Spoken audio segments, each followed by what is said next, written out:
Ligou aí? Oi, gente, nós vamos esperar mais um pouquinho, tá? Para começar a nossa live, para esperar para ver se entra mais alguém. Boa noite. A luz? Boa noite, vamos esperar um pouquinho para as pessoas entrarem. Sou a doutora Juliana Veloso, pediatra do Instituto Nascer. Meu nome é Mariana Fernandino, também sou pediatra aqui do Instituto. Nós vamos falar um pouquinho para vocês como é que ficam as consultas de puericultura, né, de pediatria nos tempos de pandemia. O que nós estamos fazendo, o que a gente pode fazer para ajudar vocês. O som tá bom? Nós vamos acompanhando aqui pelo telefone para ir vendo as perguntas.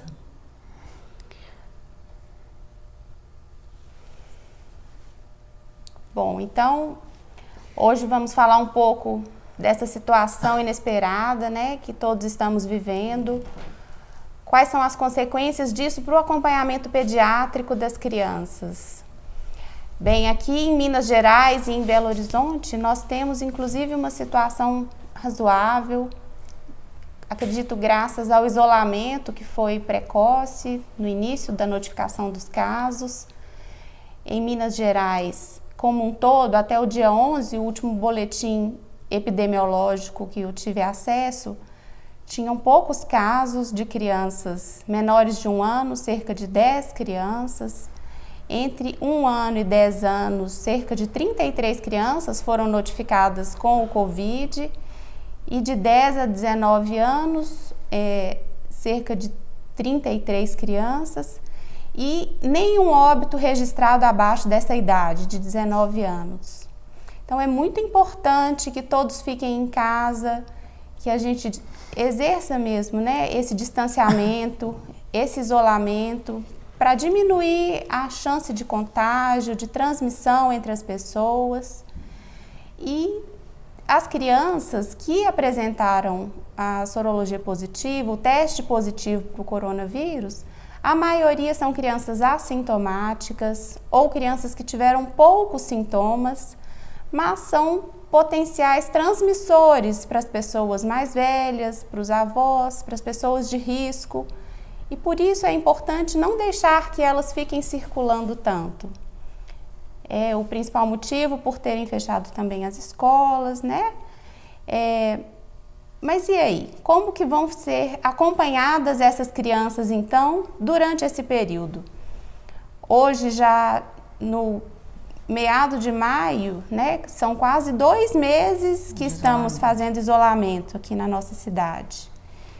E não temos ainda uma previsão de por quanto tempo isso vai durar. Continuam nascendo vários bebês, vários recém-nascidos, alguns nasceram há poucos meses, e essa é uma fase muito delicada, uma fase de desafios para os pais, principalmente para os pais de primeira viagem. Surgem muitas dúvidas, né? Os bebês precisam ser acompanhados com relação ao crescimento, ao desenvolvimento. Nesse primeiro mês de vida, é importante acompanhar as mamadas, orientar as mães com relação ao aleitamento. É muito comum que as mães tenham dúvidas com relação às cólicas, possíveis regurgitações. Será que essas regurgitações são fisiológicas ou chegam a ser uma doença para a criança, para o bebê? Como que esse bebê está crescendo? É uma fase onde pequenas intervenções realizadas em momentos oportunos levam a grandes benefícios para todo o resto da vida. É preciso ter muito cuidado, ter uma orientação especial para que sejam tomadas as medidas específicas em cada janela de oportunidade durante esse tempo. Então, essa criança precisa vir sim à consulta. A criança que nasceu agora, que nasceu há 2 meses, há 3 meses ou até há 4 meses atrás, ela precisa ser acompanhada por um pediatra. Os primeiros 6 meses, né, Ju? Acho que são os mais importantes, né? A primeira infância, bem, os lactentes, os bebês recém-nascidos, 1 mês, 2 meses, até os 6 meses, é mais importante esse contato muito próximo com o seu pediatra. continuar, desculpa interromper. Nós vamos falando juntas, né? E estamos aqui pertinhas, assim, de máscara, exatamente para estar congruente com esse momento de isolamento, para não ter risco de transmissão. Inclusive, aqui no Instituto Nascer temos todo um preparo, né? Uma estrutura que foi readaptada para que possamos continuar os atendimentos pediátricos, para que a gente possa fazer o acompanhamento adequado desses bebês. Exatamente. Então, as consultas, né? Vamos falar um pouquinho aqui do Instituto, né, Ju? As salas são amplas, a gente está sempre com as janelas abertas, a gente fica com uma distância dos pais e do paciente, a gente fica mais próximo para examinar. Nós retiramos os brinquedos das salas. Apesar de que a gente gosta muito dos brinquedos. Isso, a gente sente ajuda falta. No exame, né? Para distrair as crianças, para verificar até os marcos do desenvolvimento. Exatamente. Mas nesse momento a gente achou por bem deixar sem os brinquedos, né? A gente acaba tentando outras artimanhas, né, Ju? Mas a higienização das salas, espaçamento de consulta, então a gente tem feito, a gente já tinha um espaçamento, né, que a gente consegue marcar com uma diferença maior de tempo. Fora isso, a gente tem separado os turnos, então, turno da manhã, por exemplo, normalmente é a consulta de puericultura, do bebê recém-nascido, das crianças que estão só sendo acompanhadas, e a gente tem deixado as urgências para um outro momento. Separado as salas também, né, de urgência e salas de rotina. Isso tudo faz com que fique mais seguro o atendimento dos bebês e das nossas crianças. A sala de espera é bem ampla, né? Tem uma sala específica para pediatria, para os bebês, e a gente, com esse espaçamento das consultas, nós evitamos que tenham aglomerações, né? Que as pessoas fiquem no mesmo recinto por muito tempo. Muito próximas, né? Sim. E a higiene de tudo, né? Entre uma consulta e outra. Reforçamos as medidas de higiene. Em alguns casos até pedimos para os pais trazerem um brinquedinho para que a gente possa avaliar melhor, né? Um ou outro marco do desenvolvimento que não pode ser avaliado sem uma ajuda de um objetozinho. Mas é muito importante, então, que essas crianças pequenas continuem sendo acompanhadas. Alguns pais têm nos procurado, porque o pediatra que acompanhava o seu filho é de um grupo de risco e não pode, né, trabalhar nesse momento, está se isolando totalmente, não está atendendo nenhuma criança. E estamos abertos à disposição para quem precisar, né? Estamos tomando todos os cuidados, mas hoje esse bate-papo, essa conversa é para frisar a importância de que algumas crianças com características especiais também precisam ser acompanhadas, crianças que têm uma doença respiratória, né? Para manter o acompanhamento, para evitar que tenha uma exacerbação dessa doença respiratória. Algumas crianças até maiores de 6 meses que tem um refluxo ou algum outro distúrbio gastrointestinal, essa criança não pode ficar muito tempo sem acompanhamento. Alguma alergia alimentar, né? Esses pais, se não têm essa consulta mais de perto, todos os meses ou a cada 2 meses, começam a ter muitas dúvidas, ficam um pouco perdidos na condução de seus filhos. E é muito importante que essas crianças tenham também o seu exame físico completo, para que possa ser colocado no gráfico adequadamente, né? O ganho estatural, medida de perímetro cefálico, o peso. E algumas dessas coisas não podem ser feitas por teleconsulta, né?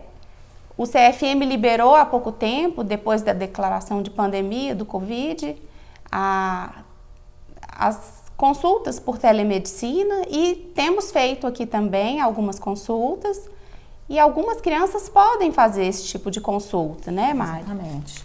A gente consegue, né, principalmente, né, já vamos numa das perguntas que fizeram pra gente, as gestantes, né, então as gestantes que querem fazer uma consulta pré-parto, né, antes do neném nascer, para escolher seu pediatra, para tirar suas dúvidas, para saber o que vai acontecer na sala de parto, o que o bebê vai tomar, como é que são os primeiros exames que o bebê tem que fazer, as triagens. essas consultas a gente consegue fazer por telemedicina tranquilamente, porque é mais uma conversa entre os pais e a gente. A gente não faz um exame físico. Um bebê que a gente já acompanha também, né, Ju? É um paciente nosso, que a gente já fez uma primeira consulta, que a gente já examina mês a mês, que a gente conhece a família, que a gente conhece as queixas do paciente, o que ele tem. A gente também consegue fazer uma consulta virtual, uma telemedicina. Agora, pacientes que têm queixas, que precisam ser examinadas, né, ou que nunca foram examinadas pela gente, uma primeira consulta virtual, não dá para a gente fazer, porque a gente não consegue fazer uma ausculta pulmonar, uma ausculta cardíaca, uma palpação abdominal, então aí fica mais complicado. Ninguém melhor do que o pediatra de vocês para dizer realmente se dá para fazer essa consulta ou não dá. Né? Eu acho que o pediatra que está acompanhando as famílias, a gente vai saber se dá para a gente realizar essa consulta ou não. Eu não tenho, essa primeira consulta é difícil, né? Quando a gente não conhece realmente nem a família nem o bebê, não dá para a gente fazer esse atendimento. Mas em muitos casos a gente consegue. Principalmente para consulta pré-natal, né? Que aí é mais tranquilo. Isso, uma das perguntas que nós recebemos foi essa, né?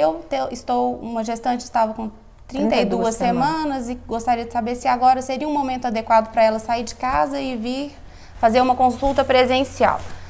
Como nesse caso o exame físico, né, não é tão importante, mais uma consulta de diálogo, essa consulta pode ser virtual, não tem problema nenhum, podem ser esclarecidas todas as dúvidas, né, dá para conversar e conhecer o pediatra para ver se as ideias são próximas, são compatíveis.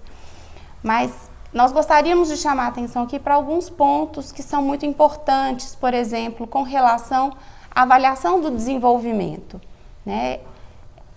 Durante algum tempo na vida da criança, é muito importante que sejam orientados os estímulos adequados para que essa criança alcance os marcos do desenvolvimento. O desenvolvimento numa criança, ele é sequencial e invariável, mas cada criança tem o seu ritmo. Não é matemático, né, Ju? Sim. Então a gente precisa acompanhar de perto. No primeiro ano, o desenvolvimento é muito grande, é muito rápido. As habilidades que o bebê vai adquirindo mudam mês a mês. Né? Então a gente precisa olhar e ver o que está acontecendo mesmo, né? Então é mais difícil por telemedicina. A gente consegue fazer isso em alguns casos. Tem famílias que na hora da consulta conseguem mostrar, a gente pede para colocar as posições, a gente pede para mostrar os brinquedos e a gente consegue avaliar. Claro que pessoalmente, presencialmente, fica mais fácil para a gente fazer essa avaliação. Né? Então, em relação aos marcos, Ju, eu já vou começar falando aqui um pouquinho. Vou falar mais ou menos gradativamente, logo que o bebê nasce, o bebê ainda está imaturo, né? A gente até fala em esterogestação. Quando o bebê nasce, ele ainda está imaturo do ponto de vista gastrointestinal, do ponto de vista neurológico, ele tem reflexos que ainda a gente percebe quando nasce, então a gente tem que fazer esse acompanhamento. À medida que o tempo vai passando, o neném vai adquirindo habilidades. E isso faz com que a gente consiga ver se está caminhando tudo bem ou a gente consegue pegar pequenas alterações, né? E que a gente consegue investigar e, nesses casos, fazer o tratamento adequado. Então, um bebezinho de um mês e meio, começa com aquele sorriso social, aquela interação, escutar seu pai, sua mãe.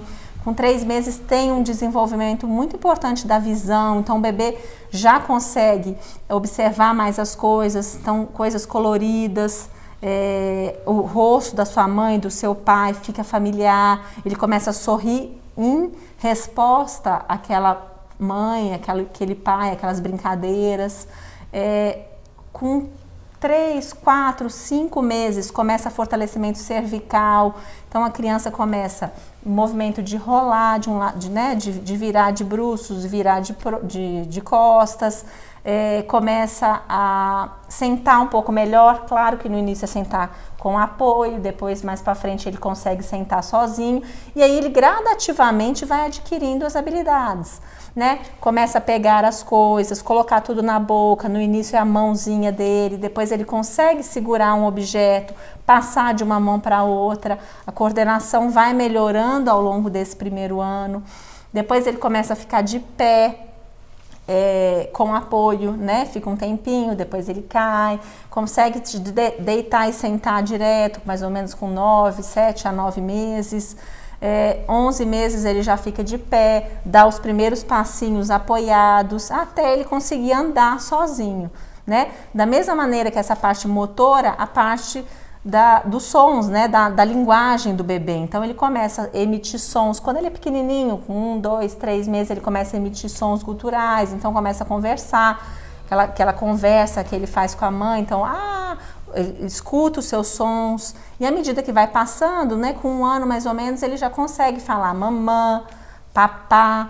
Então, tudo isso vai incentivando, e são coisas importantes da gente visualizar, né? Eu tenho um sobrinho, a Ju sabe, eu fiquei sem ver meu sobrinho dos 6 meses aos 8 meses. Meu sobrinho mora em outra cidade. Um intervalo de 2 meses. Foram 2 meses. Eu acho que é legal eu falar isso porque foram 2 meses sem ver. Quando eu o vi com 8 meses, eu achei ele atrasado do ponto de vista motor. Ele não sentava direito, ele tombava. E aí eu falei com a minha irmã que não estava normal, que a gente tinha que investigar. Acabamos levando no neurologista e realmente ele tinha um problema motor, ele tem uma paralisia cerebral leve, graças a Deus, e que foi começado o tratamento precoce, que hoje em dia ele tem uma vida totalmente normal, um cognitivo ótimo, responde aos estímulos, anda sozinho, é super bagunceiro. Mas essa intervenção nesse momento foi muito precoce, importante para fazer o diagnóstico, tomar as medidas, né, de começou tratamento. Fisioterapia, fonoterapia, terapeuta ocupacional. Então, assim, ele começou com porque quando o bebê é normal, né, vamos colocar normal entre aspas, quando o bebê não tem nenhuma doença, ele vai adquirindo as habilidades, mesmo que não tenha um estímulo tão adequado. Ele pode ser que atrase um pouquinho mais. Pode atrasar, mas ele consegue, é fácil. Quando a criança tem uma doença, a gente precisa fazer o estímulo de maneira correta. E quanto mais precoce a gente fizer isso, melhor é a resposta, né? Os bebês, eles têm uma coisa que a gente chama de plasticidade cerebral. Então, o cérebro do bebê consegue regenerar muito, muito rápido e conseguir fazer as habilidades. Mas, para isso, a gente precisa de diagnóstico, a gente precisa acompanhar, né? E começar o tratamento adequado na época adequada. Então, é importante a gente ter essas consultas. A gente não sabe o tempo que vai durar essa pandemia e é muito mais prejudicial para essa criança neste momento não vir até o consultório e não ser avaliada do que ela vir com todo o cuidado, né, com toda a atenção, claro, para o que o momento pede isso, mas ser feito o diagnóstico precoce.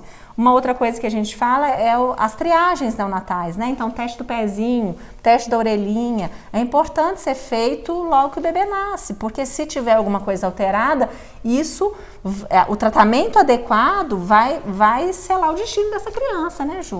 Tem uma pergunta aqui, estou com uma recém-nascida de 7 dias e minha filha, mesmo amamentando no peito, depois de um tempo, ela começa a cuspir o peito e chorar sem parar. Só quieta depois de dar o NAN. O que eu faço?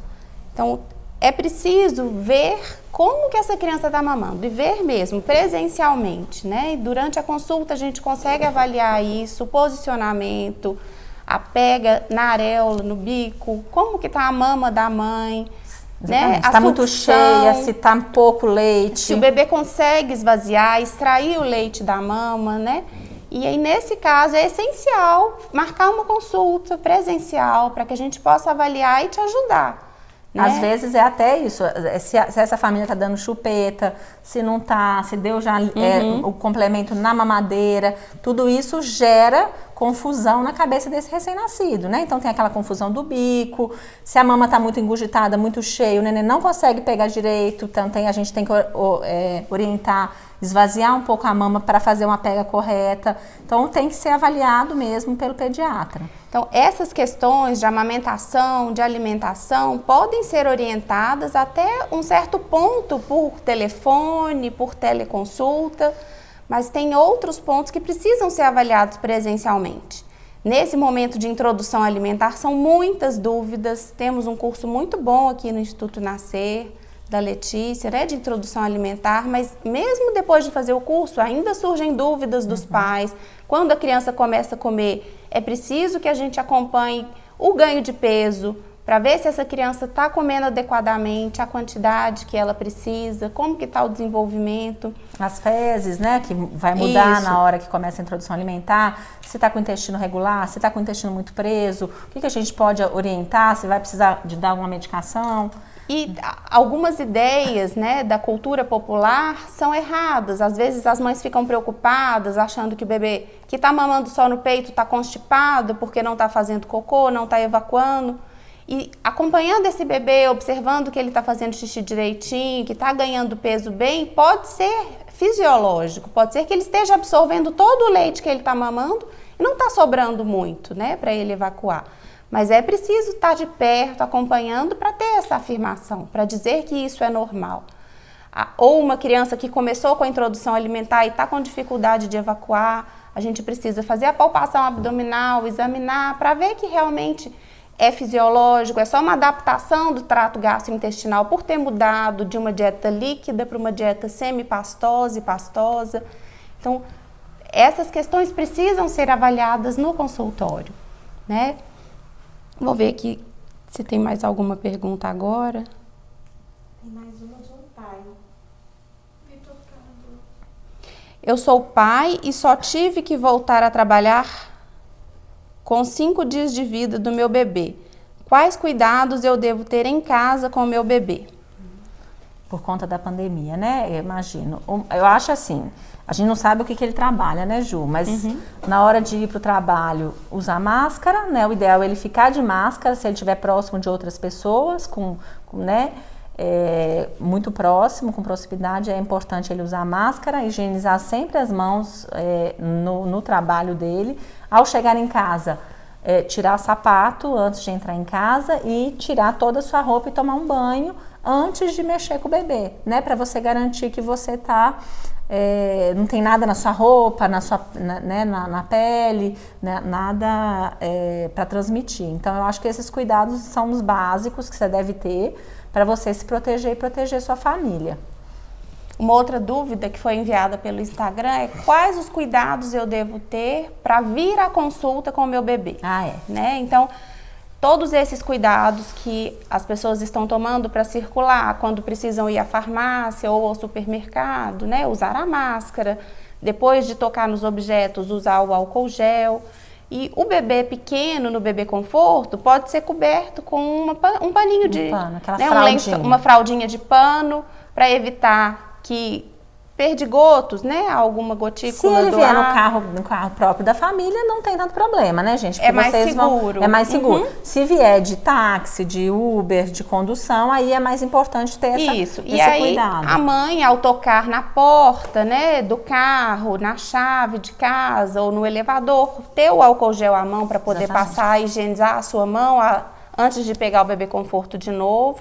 Né? Lembrando que criança menor que 2 anos não recomendado o uso da máscara, só acima de 2 anos. Antes de 2 anos tem um risco de sufocamento, eles não sabem muito bem, né, como e se usar regurgitar, né, o recém-bebezinho, se regurgitar, a gente não vai ver, e aí tem um risco também de sufocamento mesmo. E chegando aqui no Instituto Nascer, tem todos esses cuidados que nós já informamos, né? Tentar organizar a agenda para que não tenha aglomeração na sala de espera. A gente reforçou os cuidados de higiene entre as consultas, todos estão usando máscaras, né? Separamos os horários de pacientes sintomáticos e outros pacientes só de puericultura, pacientes saudáveis.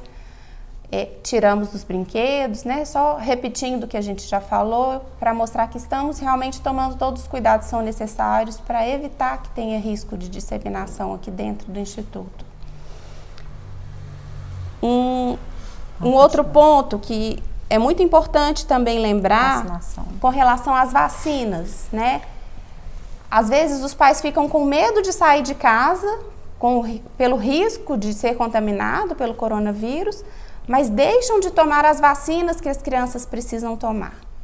Então, como nós não temos previsão de quanto tempo isso vai durar e já são quase 2 meses de isolamento, É muito importante que o calendário vacinal dessas crianças seja atualizado, né? Que ele fique em dia, principalmente agora, nessa época de outono e inverno, mesmo isolados, ainda tem alguns casos, né, de doenças respiratórias, todos os outros vírus e bactérias que podem contaminar ainda as crianças, e são doenças que têm potencial de ter uns sintomas graves. Essas crianças podem se beneficiar muito da vacinação.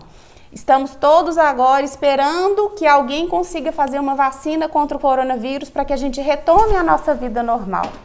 E já temos várias outras vacinas que imunizam uma enorme quantidade de doenças. Então não podemos deixar de imunizar nossas crianças contra todas essas doenças que têm as vacinas têm eficácia comprovada. Procurem lugares, né, Ju, que tenham esses cuidados, que tenham menos gente, que a gente não tem que enfrentar a fila, que não tem que fazer aglomeração. Tenham os cuidados, mas é importante manter o calendário, sim. Aqui no Instituto Nascer temos a Clínica Vacine-se, que faz agendamento do horário de aplicação das vacinas, também faz atendimento domiciliar, que seria o ideal, né, que essas crianças possam receber as vacinas em suas casas mesmo, para não ter que se deslocar, né? E a vacina da gripe é uma das vacinas mais importantes para se tomar agora, nesse momento, para crianças maiores de 6 meses. Para as crianças menores de 6 meses, quem deve tomar é a mamãe, né? Ou o cuidador. Ou o cuidador, sim. E essa vacina, inclusive, tem nos postos de saúde. Para algumas pessoas não é possível vir até a clínica de vacinação, né? Ou pagar a vacina domiciliar. Se tiver um centro de saúde perto de casa, pouco movimentado, né, é muito importante que as pessoas recebam a vacina da gripe, a influenza.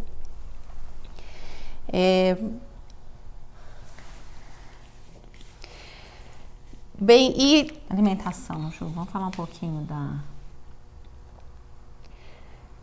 Com relação à alimentação, já falei, né, do aleitamento materno, que a gente precisa de orientações mais específicas em alguns casos, como essa mãe perguntou, com relação à dúvida de precisar complementar, o bebê chora muito.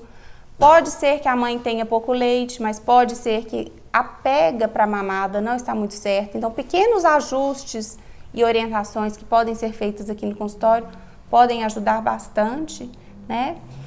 Com relação à introdução de alimentos também, nós já citamos, se é uma criança que a gente já conhece, já acompanha, né, a introdução alimentar pode ser orientada por teleconsulta, mas em casos de dificuldade ou de crianças que não estão aceitando muito bem, que não estão comendo a quantidade suficiente, né, ou estão comendo demais, isso pode gerar dúvida nos pais, um pouquinho de angústia. O acompanhamento do peso, do crescimento dessas crianças é importante para a gente saber também, né, se isso é fisiológico, se está normal ou se tem alguma medida que pode ser instituída aí. Outra coisa, gente, para as crianças um pouquinho maiores, é que nesse momento de pandemia, elas podem ter transtornos de alimentação, né? Então a criança pode comer um pouco mais, né? Tem vários pais de coleguinhas dos meninos, dos meus filhos e pacientes que relatam a criança está comendo mais, toda hora quer comer alguma coisa. Ou pode ter o oposto também, ficar sem apetite.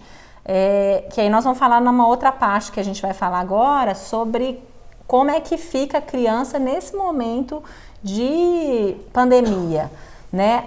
As mães estão em casa, os pais estão em casa, nós estamos preocupados com o momento, né? Então a gente sempre fala que a criança e o bebê, eles sentem tudo o que está acontecendo na casa, né? Então uma alteração dessa grandeza na nossa rotina, na nossa vida, muitos pais preocupados com a parte financeira, porque ou foram mandados embora, ou não estão recebendo, ou não sabem o que vai ser do amanhã. Isso influi muito, né, em como que está a relação desse casal em casa, as ansiedades, as preocupações. E até a sobrecarga de funções. Exatamente. Né? Muitos pais estão fazendo trabalho dentro de casa, home office, tiveram que dispensar ajudante pelo risco de transporte público, né, de uma pessoa que vai e volta todos os dias. As escolas mandando atividades para serem feitas dentro de casa. Então, os pais estão se sentindo muito sobrecarregados. E um pouco mais as mães, né? Isso. Porque a criança tem, em geral, uma tendência a recorrer sempre à mamãe. Isso. E é muito importante, né, que todos vocês saibam que estamos fazendo o que é possível. Nós também somos mães, nós sabemos muito bem como é isso.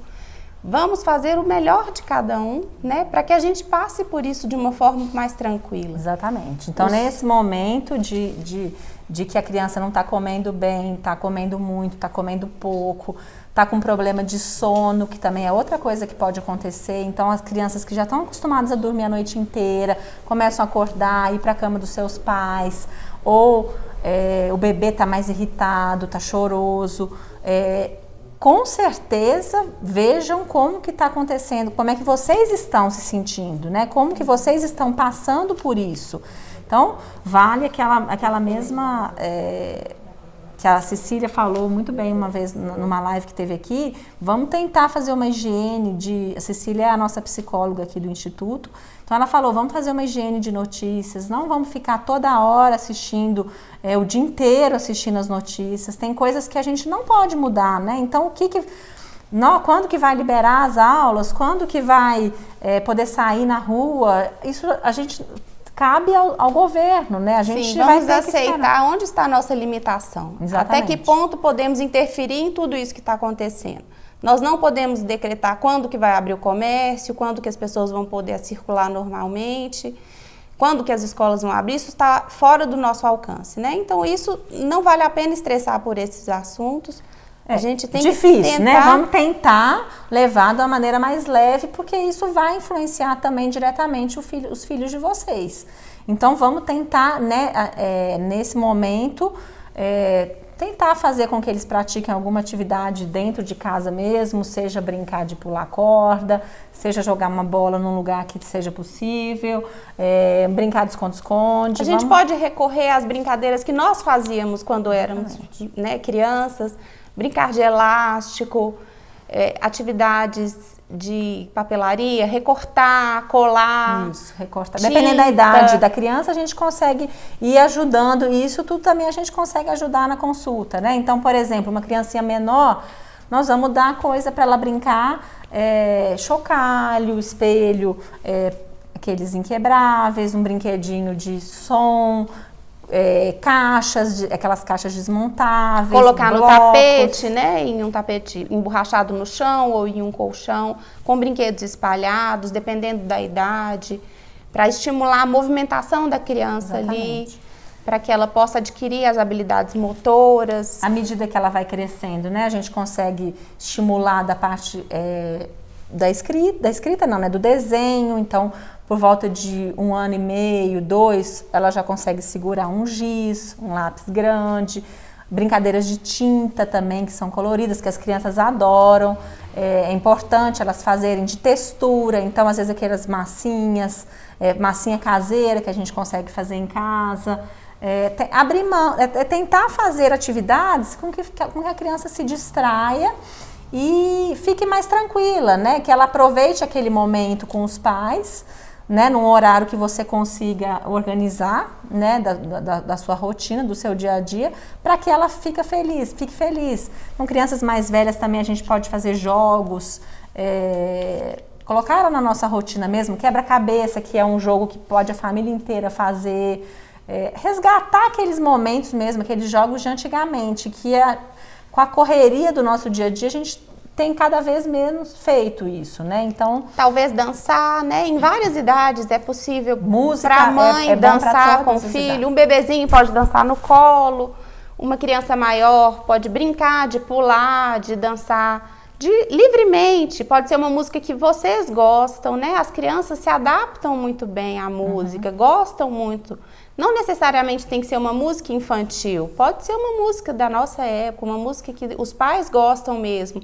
Só de estar perto de vocês, com certeza eles vão estar se sentindo melhores. Vão ficar seguros, né? Sim, e é muito importante também se perdoar de um momento em que você está cansado, está triste, está desanimado e não tem paciência para fazer uma atividade lúdica, um jogo de tabuleiro ou uma atividade de colagem, porque nós somos humanos, nós também estamos preocupados e estressados, né?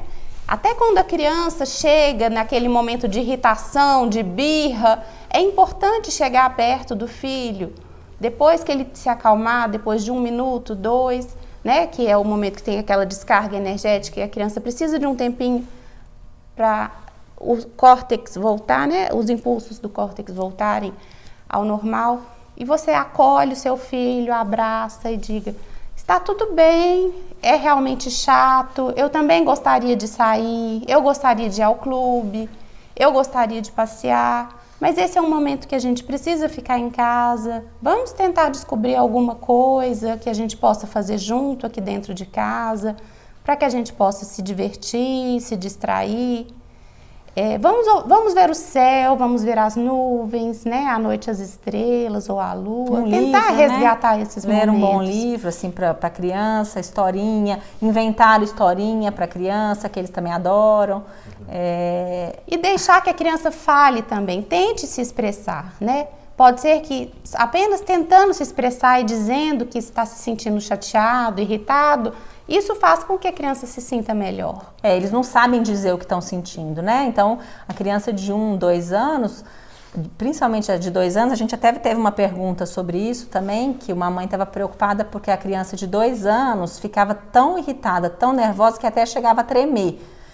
A criança dessa idade, ela não sabe lidar com as emoções, ela não sabe o porquê que ela está sentindo aquilo, né? Então ela fica com raiva, mas ela não sabe se ela tá assim porque ela tá cansada, se ela tá com fome, se ela tá entediada, se ela tá brava porque a mãe não deixou fazer alguma coisa, né? Então é importante a gente acolher, explicar para ela: eu sei que você tá cansada, isso é normal da gente sentir, vai melhorar, vai passar. Abraçar, o contato físico é importante da mãe, do pai com os filhos, né? Então sempre abraçar, tentar falar em tom tranquilo, calmo com seu filho, para você passar uma segurança mesmo de que as coisas vão melhorar e que tudo é uma fase. Então a gente tem que ter essa tranquilidade, né? Com relação ao que o outro pai tinha perguntado, né? Que ele voltou a trabalhar, como que ele faz para proteger o filho recém-nascido que está dentro de casa? Então, além dessas medidas de cuidado do lado de fora, quando chega em casa é bom trocar de roupa ou tomar um banho. Primeira coisa, sempre tirar os sapatos e lavar bem as mãos, que são os locais, né, a parte do corpo que a gente tem mais contato com outros objetos. Isso já diminui muito a chance de transmissão. Se tiver qualquer sintoma respiratório, né, o pai deve se afastar, não chegar muito perto da criança. Isso, usar máscara, e até mesmo a mãe. Se acontecer da mãe ter algum resfriado, algum sintoma respiratório logo depois do parto, e estiver amamentando, ela pode e deve continuar amamentando. Os estudos que nós temos atualmente não identificaram o vírus no leite materno, nem no líquido amniótico. Então, a mãe pode amamentar de máscara, segurar o bebê no seu colo, abraçar o seu filho, né? Mas evitar esse contato direto de alguma secreção. Mas é muito difícil isso também, né? Assim, nesse momento que nós estamos de pânico de todo mundo, a gente entende também aquelas mães que naquele momento preferem se isolar. Sim. E porque às vezes ela tem uma mãe em casa, né? Uma avó do bebê, tem o seu marido, tem o seu filho, então ela prefere se isolar para que não tenha risco nenhum de passar para o seu bebê. Então também a gente acolher e orientar o que fazer, né, com esses bebês também, com essas mães que optarem por naquele momento ficar mais isoladas, mas não tem nenhuma comprovação realmente de que passa no leite o vírus. Temos perguntas, Ju. eu vou ler aqui. Tem uma da Ana Andrade, que está um pouquinho para cima. Pode falar. Pode falar? Pode. Fala um pouco sobre as mamães que não conseguem amamentar por algum motivo, mamoplastia e tal. Como fica esse bebê caso precise tomar fórmula? A imunidade dele diminui? É muito importante que essa mãe tenha a sensação de que ela fez o que foi possível, né? Então, a mamãe que tem mamoplastia ou que não tem a produção de leite adequada, ela fez o máximo que ela pôde. O bebê vai ter a imunidade que ele conseguiu com um pouquinho de contato que ele teve no seio da mãe, nessa tentativa de sugar, e vai crescer bem com fórmula. Quando não é possível, ser vacinado. Quando não é possível amamentar, a criança pode receber nutrientes muito parecidos com o leite materno. As fórmulas que nós temos hoje em dia são feitas para serem bem semelhantes à formulação do leite materno, né? E tomando todos os outros cuidados, as vacinas, essa criança vai ter uma imunidade boa. Vai complementar né, vai usar o complemento e vai conseguir amamentar o máximo que ela puder, e tudo bem também. Né? Eu acho que é importante a gente passar essa tranquilidade também para essas mães. Temos mais uma pergunta aqui. Um bebê de 20 dias em casa, o pai, a mãe e o irmão mais velho devem tomar a vacina da gripe? Sim, é importante, né? Igual a gente falou, o bebê não pode ser vacinado ainda, mas se as pessoas que têm contato com esse bebê tomarem a vacina, elas vão estar protegidas e vão ajudar também a não trazer esse vírus para dentro de casa. A Bruna, mãe da Maria. Ei, Bruna, que bom que você está aí. Ela é minha paciente, está perguntando se tem algum perigo. A Maria começou a andar com 9 meses. Você acha que isso pode ser prejudicial em algum sentido? Ela respeitou o ritmo dela, né? Foi um pouquinho antes da média dos outros bebês, mas ela já estava pronta para isso, então não tem perigo nenhum. Pode ficar tranquila, tá, Bruna? Ela primeiro ficou sentadinha, que é o normal, né? Começou a ficar na posição de engatinhar. E mesmo que não tenha engatinhado, ela já tem o tônus muscular, a destreza para andar sozinha. Não vai trazer nenhum problema para ela, não. Viu? Deixa eu ver se tem mais alguma pergunta. Quero saber sobre as vacinas. Pode esperar para tomar os reforços? Na minha cidade não está tendo vacina no particular e não estou querendo arriscar ir ao posto. O que fazer? Depende de qual reforço que é, né? Se a criança tomou só a primeira dose, por exemplo, da meningite, da hexa, da pneumocócica, não é bom deixar isso passar por muito tempo. E como nós não sabemos por quanto tempo ainda que esse isolamento vai durar, se ele se prorrogar muito e você não encontrar a vacina particular, eu sugiro que seja dada do posto, sim. Isso.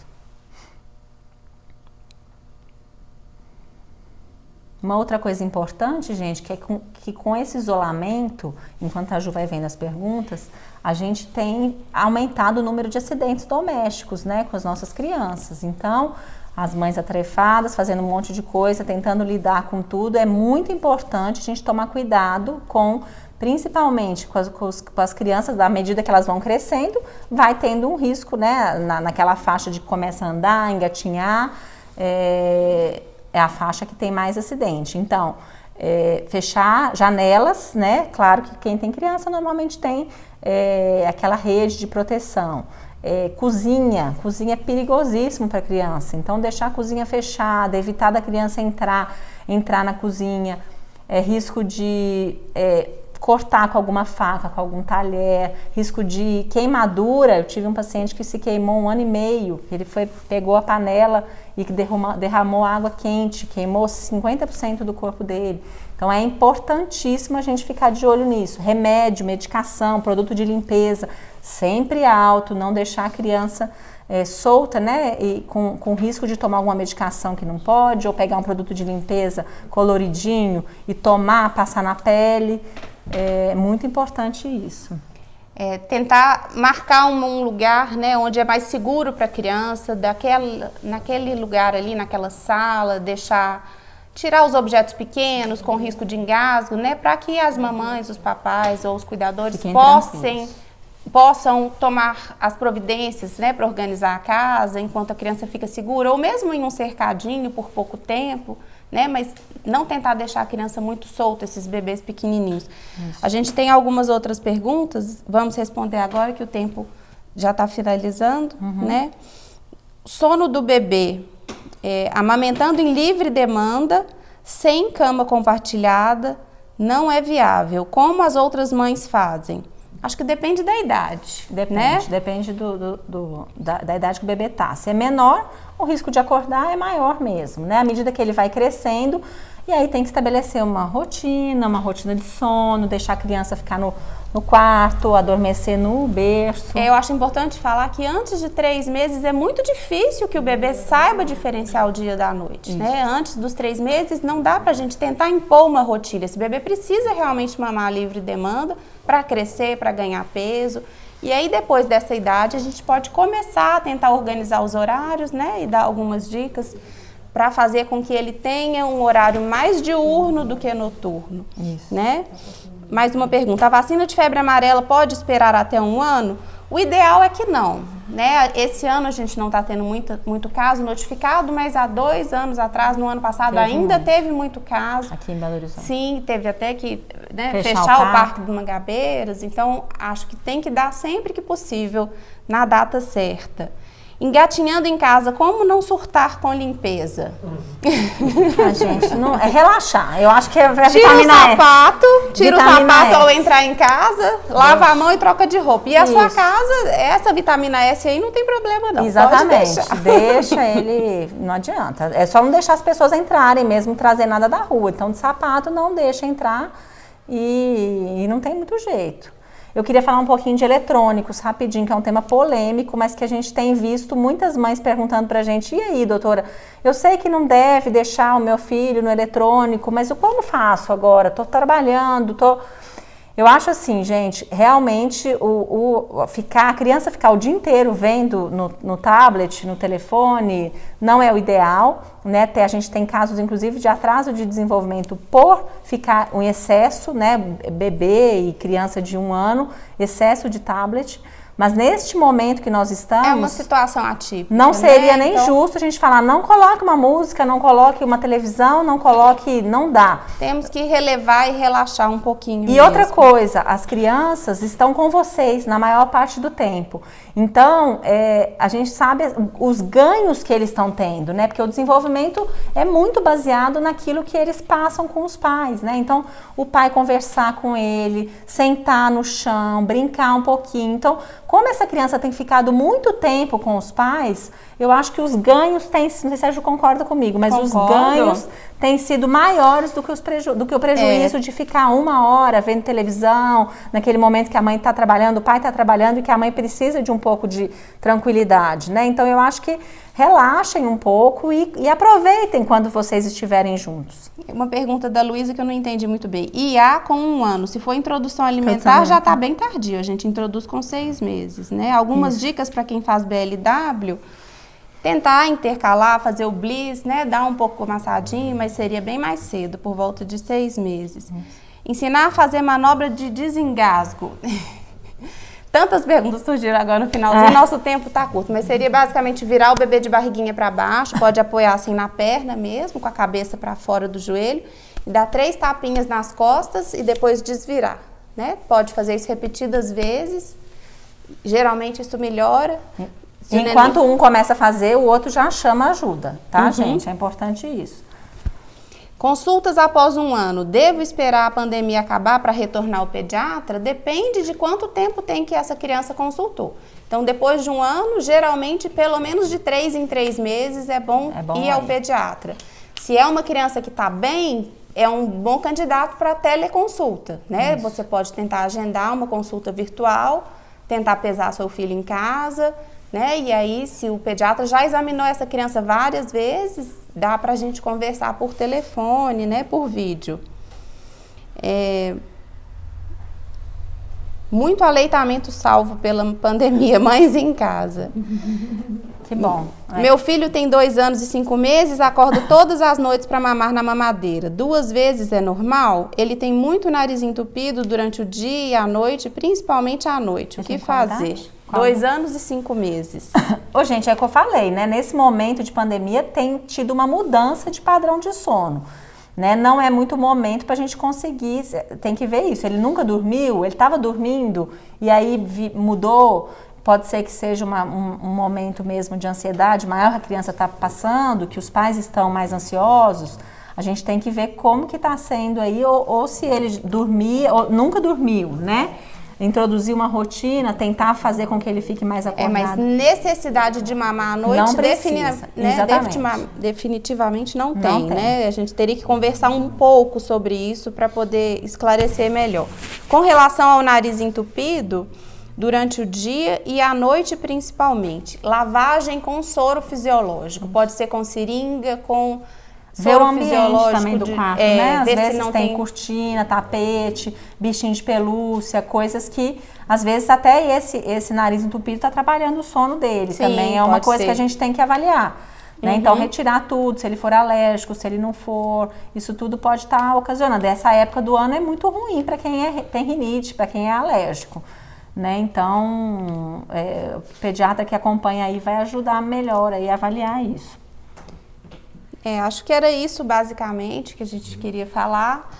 E se vocês tiverem outras dúvidas, podem mandar no direct do Instituto Nascer, nós vamos responder amanhã também, né? E lembrar que esse é um momento difícil para todos nós, ninguém esperava por isso e a gente vai tentando fazer da melhor maneira possível, somos todos humanos, com limitações, exatamente, com alguns dias que são piores, outros que são mais tranquilos. Tenta não se cobrar tanto, mas tá, com gente? fé que isso vai passar. Vamos arrumar uma vacina aí para nós. Lembrando assim, gente, o pediatra é aquele que vai não olhar só um órgão, né? A gente está olhando o paciente como um todo. Então, a gente precisa ver o sistema, o organismo daquela criança, a gente precisa saber da psique dele, a gente precisa saber como que está o meio que ele vive. Então, a nossa consulta não é tão assim, tá com dor de barriga, a gente vai lá em 15 minutos e resolve. Não, a gente precisa saber o que está acontecendo naquela casa, a gente precisa saber a família, como é que tá. Então, é importante a gente escutar e é importante vocês continuarem indo no pediatra de vocês. Tá bom? Acho que era esse meu recado. E aí? Estamos aí à disposição. Eu queria fazer uma pergunta. Eu sou a doutora Emerson, alô, tudo bem? Eu queria saber como é que está o homeschool e o home office. Tá fácil. As mulheres estão querendo saber aqui. Tá difícil demais. Elas só não perguntaram, ficaram com vergonha de perguntar. Gente, tá difícil, Tá né? difícil demais, inclusive, né? Não conta pra ninguém, não. Mas o Emerson queria que a gente fizesse a live de casa e nós abortamos. Nós barramos. Vamos contar os bastidores aqui. Hoje à tarde eu perguntei a elas o que elas achavam de fazer a live de casa, cada uma da sua casa, para evitar de estar próximo, ter que usar máscara. Então, dividi a tela aqui da live e cada uma na sua casa. E a minha surpresa que não, elas não aceitaram. Aqui tem silêncio, é organizado. Nós temos dois filhos pode cada uma, bem. entendeu? A gente ficou preocupada que esse horário, quem é mãe sabe que é o horário de pico, né? Do menino maior igual ao nosso. É o horário de sono, de fome, de agitação antes de dormir. Eles iam chamar a gente o tempo inteiro, a gente não ia conseguir concentrar, fazer essa live. Então nós somos humanas também, né? Também passamos por todas essas dificuldades e a escola, homeschooling tá difícil tá demais difícil. lá em Quanto casa. menor a criança... Fale sobre isso. Eu tô aguentando mais eu acho tanto assim, de atividade quanto menor a criança, tá pior é. Se vocês querem saber. Quando a criança é um pouquinho maior, então acho que a partir do 5º ano, mais ou menos, ela já tem eu tenho um filho que está no 5º ano e uma filha que está no 2º. No 5º ano, a criança ainda já tem uma autonomia, uma maturidade, você consegue acompanhar, supervisionar. Não, a Carol está falando que não aqui. Depende da criança. A gente tem que supervisionar. Mas, porque também entra, né? Também tem relato de mãe que fala que o filho entra para jogar, a mãe acha que ele está fazendo homeschooling e ele está jogando no computador. Também é complicado. Mas a gente consegue supervisionar. A criança pequena que está aprendendo, você tem que ficar do lado, entendeu? E aí é difícil, porque a gente tem que sentar do lado e explicar, e tem que ter paciência. E tem essa que ter aula dispersão. virtual que tem uma hora marcada é quase impossível, né? Dispersão, Nós temos que né? trabalhar e cuidar de todos os outros afazeres e não tem como Home abrir um office. computador para cada filho na mesma hora, né? E ainda fazer o nosso trabalho. Então tá difícil para todo mundo, E eu acho gente. assim, é o mundo inteiro passando por isso. Quando voltar, vai ter que correr atrás, a escola vai ter que correr atrás do prejuízo, vai ter que sentir, fazer um diagnóstico de cada criança e vai ter que, nós vamos ter que relevar um pouco Vamos e nos vai acompanhar um readaptar pouco esse a tudo ano. isso aí. Ano que vem eles retomam o que ficou pendente desse ano e bora pra frente, não tem jeito. Então tá, tchau. Dá tchau pra todo mundo. Tchau, gente. Tchau. Foi ótimo. Foi ótimo. Tempo fiz conta. Peraí.